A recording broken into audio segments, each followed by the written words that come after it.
ఈరోజు బూరుగుపూడి గ్రామంలో సుబ్రహ్మణ్య స్వామి ఆలయం, పురాతన ఆలయానికి పునర్నిర్మాణానికి శంకుస్థాపన కార్యక్రమానికి రావడం జరిగింది. ఈ సుబ్రహ్మణ్య స్వామి ఆలయానికి చాలా ప్రసిద్ధిగాంచిన ఆలయం. ఎప్పటి నుంచో కూడా మా ఊర్లో కొలువై ఉన్నటువంటి సుబ్రహ్మణ్య స్వామికి యువత అంతా కూడా వాళ్ళ సొంత భుజాల మీద మోస్తూ ఇన్ని రోజులు ఆలయాన్ని నడిపిస్తూ అనేక సంవత్సరాల నుంచి అన్న సమారాధనలు కూడా నిర్వహిస్తూ వస్తూ ఉన్నారు.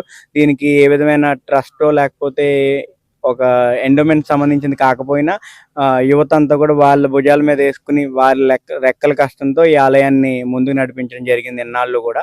ఇప్పుడు దాన్నే పునర్నిర్మించాలని వారందరూ తలంపు చేసుకోవడం, దాన్ని శంకుస్థాపనకు మమ్మల్ని ఆహ్వానించడం కూడా చాలా ఆనందదాయకం.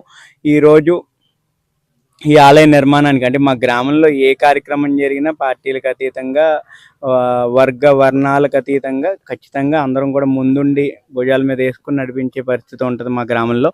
అదేవిధంగా ఈరోజు ఈ సుబ్రహ్మణ్య స్వామి ఆలయ పునర్నిర్మాణానికి వీళ్ళు ఎప్పుడైతే మా దగ్గరికి వచ్చి ఇలా మొదలు పెడుతున్నామని పని చెప్పడం జరిగిందో అప్పుడే నా వంతుగా ఆలయ నిర్మాణానికి 5 లక్షల రూపాయలు విరాళం ఇస్తానని చెప్పాను.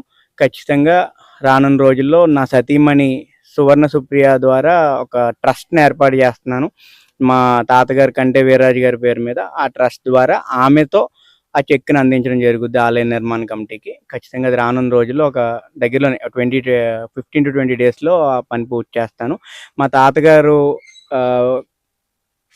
ఈ గ్రామానికి బాగా సుపరిచితులు. అందులోని ఈ సనాతన ధర్మాన్ని, ఈ ఆలయాల కాపాడుకోవడంలో ఆయన పోషించిన పాత్ర గ్రామంలో అందరికీ తెలుసు. ప్రతి ఆలయ నిర్మాణంలోని మా తాతగారిది ఖచ్చితంగా ఓ చెయ్యి ఉన్నటువంటి పరిస్థితి. ఈ గ్రామంలోనే కాదు, గుమ్మలూరులో కూడా అనేక దేవాలయాల్లో ముందుండి ఆయన నడిపించేవారు. ఆయన ఆశయాన్ని, ఆయన యొక్క ధర్మాన్ని కాపాడడానికి నా సతీమణి సువర్ణ సుప్రియ ఖచ్చితంగా ట్రస్ట్ని ఏర్పాటు చేసి రానున్న రోజుల్లో ఈ సుబ్రహ్మణ్య స్వామి గుడే కాదు అనేక దేవాలయాలకు, అనేక గ్రామాల్లో ముందు నడిపించడానికి సలహాలు చేస్తున్నాం. ఖచ్చితంగా అది కూడా మీ అందరి ముందు గ్రామంతో కలిసి పత్రికాముఖంగా తెలియజేస్తాను భవిష్యత్తులో. 20 డేస్ మ్యాక్సిమం మిడ్ ఆఫ్ ఏప్రిల్లో ట్రస్ట్ కంటే వీర్రాజు గారి పేరు మీద ట్రస్ట్ ఏర్పాటు చేసి అది ఫస్ట్ ఆ ట్రస్ట్ సేవని మా ఊరు సుబ్రహ్మణ్య స్వామి గుడితోనే మొదలు పెడతాను. ఎందుకంటే సుబ్రహ్మణ్య స్వామి అంటేనే ఆరోగ్యానికి, వివాహాలకు, శుభకార్యాలకు పెట్టిన పేరు. సో ఆయన తలంపుతో, ఆయన ఆలయ నిర్మాణంతోనే వీర్రాజు గారి ట్రస్ట్ని పునాది పూసుకుంటుంది. అది అలా ముందుకు నడిపించాలని భగవంతుడి ఆశీస్సులు మా కుటుంబంపై ఉండాలని మనస్ఫూర్తి కోరుకుంటున్నాను.